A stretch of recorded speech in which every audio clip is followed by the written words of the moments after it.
Start Your Own Business, page 18, page 19, chapter 3, good idea, how to get an idea for your business.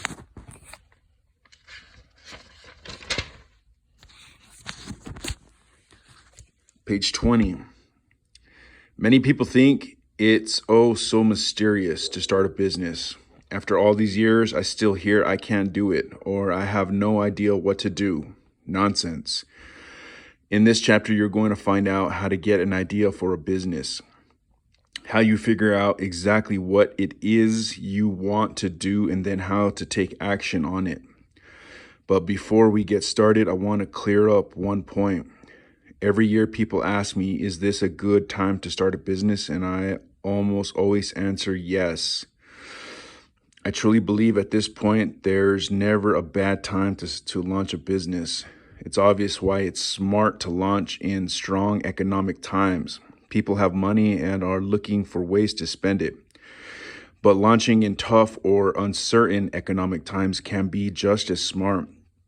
If you do your homework, presumably there's a need for the business you're starting.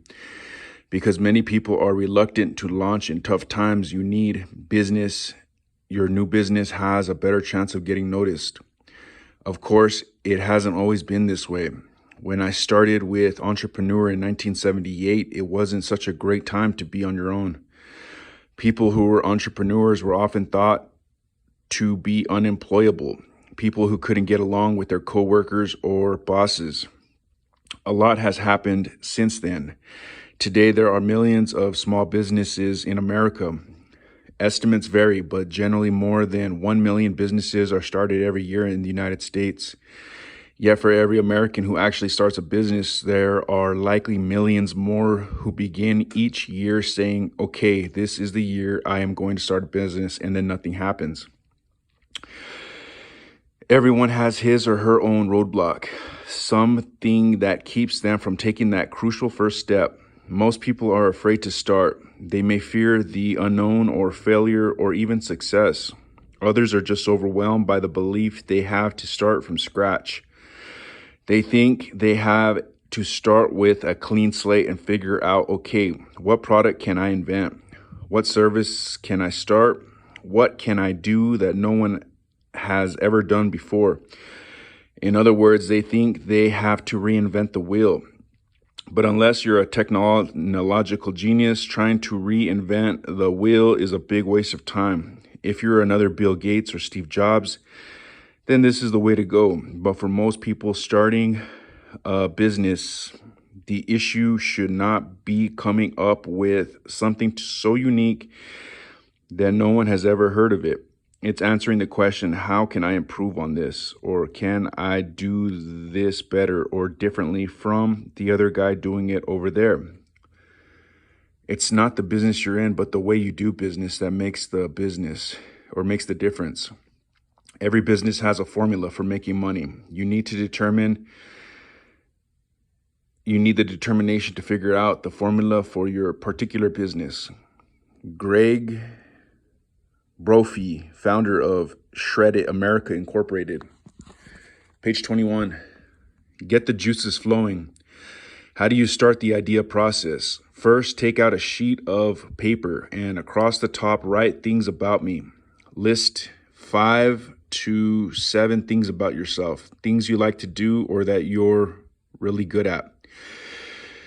Your list might include, I'm really good with people. I love kids. I love to read. I love computers. I love numbers. I'm good at coming up with marketing concepts. I'm a problem solver. Just write down whatever comes to your mind. It doesn't need to make sense. Once you have your list, number the items down one side of the paper. On the other side of the paper, list things that you don't think you're good at or you don't like to do. Maybe you're really good at marketing concepts, but you don't like to meet people, or you're really not that fond of kids, or you don't like to do public speaking, or you don't want to travel. Don't overthink it. Just write down your thoughts. Once you're finished, draw a line underneath both lists. Then ask yourself if there were 3 to 5 products or services that would make my personal life better. What would they be? This is your personal life as a man, woman, father, husband, mother, wife, parent, whatever your situation may be. Determine what products or services would make your life easier or happier, make you more productive or efficient, or simply give you more time. Next, ask yourself the same question about your business life. Also examine what you like and dislike about your work life, as well as what traits people like and dislike about you. Finally, ask yourself why you're seeking to start a business in the first place. Then, when you're done, look for a pattern to emerge. For instance, whether there's a need for a business doing one of the things you like or are good at. To make the process a bit easier, we provided a Things About Me worksheet for you to complete, starting on page 22. They delivered. Let me tell you about one of my all-time favorite startup stories.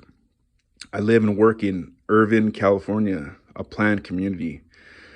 Several years ago, there weren't many fast food restaurants located in the business area. Most were across town, where the neighborhoods were.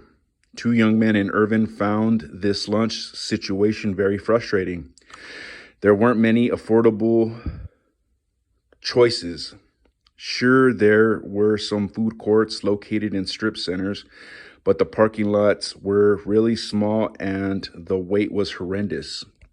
Tip: don't overlook publications in your search for ideas. Books, newspapers, and magazines all contain a wealth of ideas.